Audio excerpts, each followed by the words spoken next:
meni pričate i Dobro. tu ste odlični.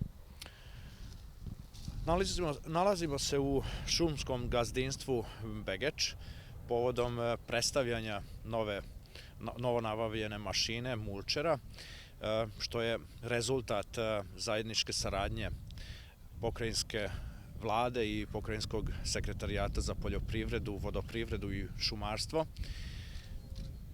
Ova mašina je vrlo bitna za sanaciju ovih šuma što se saniraju, jer ove šume su oštećene 2023. godine odnosno usled superćerijske oluje.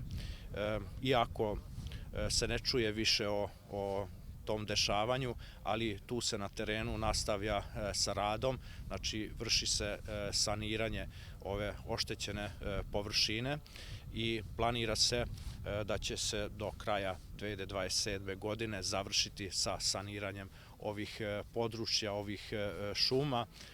Pokrajinski sekretarijat za poljoprivredu, vodoprivredu i šumarstvo je podržao nabavku ove mašine, odnosno mulčera, jer smo svesni toga koliko je ovaj posao, ovaj rad zahtevan i bitan.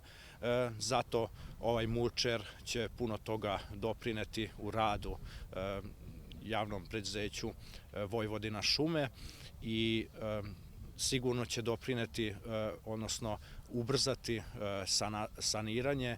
Isto tako će pomoći da se uradi ovaj posao na kvalitetan način. Isto tako će smanjiti sigurno i troškove ovog velikog posla. Tako će doprineti i zaštiti ljudskih resursa, odnosno zaposlenih koji rade na terenu, a isto tako ova moderna tehnologija će pomoći da ova sanacija izvrši, odnosno uradi sa minimalnim uticajem na zemljište i na šumski ekosistem. Zato cilj nam je jasan da se uradi, odnosno da se pošumi što veća površina na teritoriji autonomne pokrajine Vojvodine i da se očuvaju i unapređuju postojeće šume.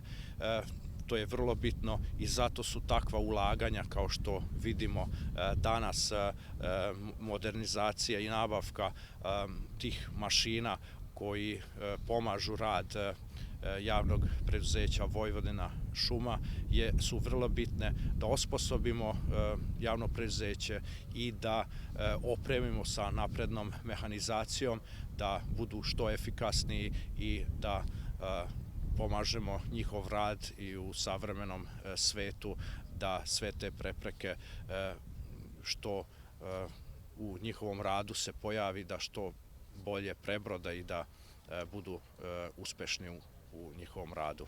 Ja želim ovom prilikom svima onima koji rade na ovoj mašini sretan rad i da što duže i duže vreme koriste ovu mašinu i da nemaju veće kvarove prilikom upotrebe i korišćenja.